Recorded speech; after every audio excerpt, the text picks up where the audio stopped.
Ben Bushaw is what they call him at Brewerton. Ben Bushaw is his actual name.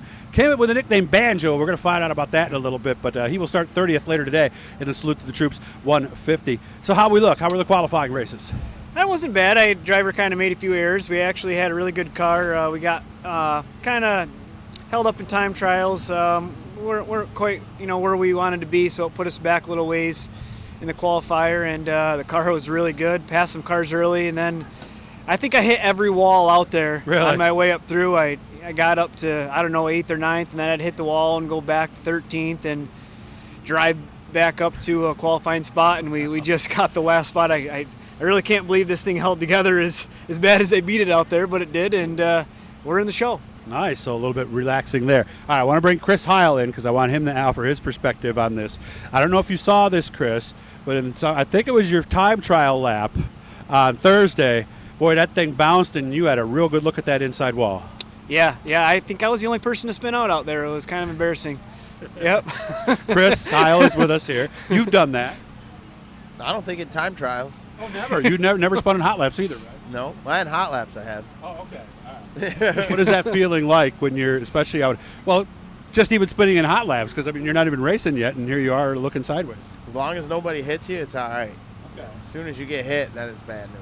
Yeah, no car was coming in behind you. Did you see them? No, I didn't. Okay, because they were going pretty good until they got to one. They must have said yellow, yellow on the radio right at that moment. So what's going through your mind? Because I would imagine you're out there time trial with the best of the business, and here you are sitting sideways. Yeah, you're concentrating so hard on trying to run a good lap, and then when you spin out all by yourself, and there's only 4 cars out on the racetrack, so the camera's on you. It's kind of a little embarrassing, but I guess you'll have that.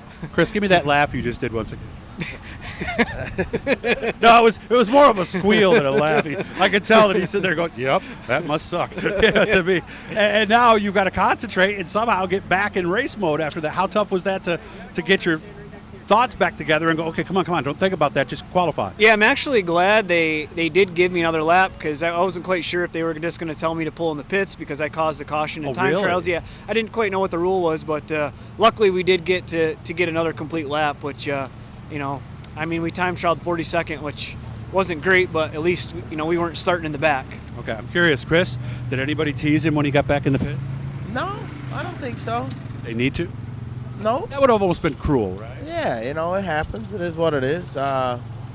Probably didn't help that the track conditions are a little bit rough, so can't blame it all on him. You catch a rut. Obviously we've seen other guys have some serious issues this week. He didn't do what Eric Rudolph did, man. That was vicious. Yeah, that was ugly. So. Were you out there when that happened? No, I actually just saw it on Facebook there, and boy, that's a bad deal. Yeah. So what do we think we can do from 30th tonight, Ben, and how do we do that? Well, I think we're just gonna, it's gonna depend on what happens to the track. If it gets a little rough, it might be more of a nutrition, and just kind of riding around and not beating up your equipment too bad, so you can be there for the end. If the track's smooth, I'm gonna go for it. I really don't have much to lose, so I'm gonna try to drive up through the field the best I can, and we'll see what happens. Well, there is something, because I know a lot of guys at Syracuse would do that, because a lot of times you'd get a big crash early and maybe 10 cars are out of the race. Right. So a lot of times you can, I'm not going to oversimplify this, but you can ride around and maybe put yourself in a position the last 50 laps to race and maybe get a top 10, right? Yeah, that's the ticket, is to stay on the lead lap and just stay out of trouble for a while, and don't use up your stuff. Right, yeah, and hopefully you can be there at the end. 150 laps is a long time, and it's enough time to come up through there. Do we go through tires here or no? No, I don't think tire wear is going to be a problem. Okay. For 20 laps last night, I didn't even touch our right rear. So, really? Yeah. So, your biggest thing's going to be fuel. Is okay. How far you can go on fuel. Where did the nickname Banjo come from? I know you're not a musician, are you? No. Okay. No. So my grandfather had a trucking business, and I grew up around trucks my whole life, and that's what all the truckers used to call me as a kid growing up. Huh. They almost like a CB handle. Yeah. Almost? Yeah. Pretty much. Hey, how's Banjo doing? Hey, Banjo. Yep. So it's stuck with me, my whole life. Did you ever think about taking up the banjo and making it real? No, I haven't. These guys do play the banjo on the two-way here every time I pass a car. Oh, they got a little sound effect or something they do? No kidding. So I know I'm doing good. So if you hear the banjo, yep, that's good. That's a good sign. Do they have something they play when you lose a spot? No, they don't.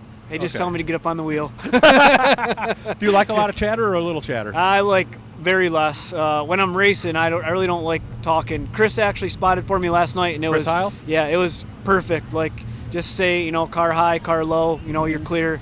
Just very little talk's better when you're actually racing because you're just concentrating so hard that it's you can't. It's tough to listen to people and. Well, you listen to the NASCAR races. There's some guys who want constant check. Yeah. 3 low, 3 low, 2 low, 2 low, 3 Yeah. high, all that stuff, right? Yeah. I'm really kind of not one of those drivers. I'd rather just Okay. concentrate and just Yeah, and if somebody's on you, I want to know then, Right, yeah, Somebody's yep. trying to sneak a nose under me. Right. Yep. So what do they say? Somebody's Yep. peeking. Yep, Chris just says car low. Car low. Yep. Okay. Yep. Or if And he tells obviously me, clear when and I that when I kinda clear stuff? a car, he'll tell me, "Yep, bottom's all yours." Okay. All right. So yeah, it was perfect. He did a good job, and he's in a spot for us tonight. So hopefully everything goes well, and a top 10 would be great for us. I would be real happy with a top 10 tonight. We done after this? We're thinking about going Eastern States. We'll see. Well, that's how right. You were great there last year. Yeah, we locked ourselves in the first night. Yeah, and everybody's top going, 6. who's this Banjo Yeah. guy? Yeah. Never heard Yeah. of him before. Yeah, so we'll see how tonight goes, and we might venture down to Eastern States. Okay. Yep. Very cool. Yep. Want to thank DNS Landscaping, Billy Whitaker Cars, and Garofalo's Importing for all their help to get us here. Hit the Blue E guys, subscribe. We let you know every time we're talking to somebody cool. Let's get together this offseason, man. Next time you're in Syracuse, look me up, okay? Sounds good. Thank you. Thanks.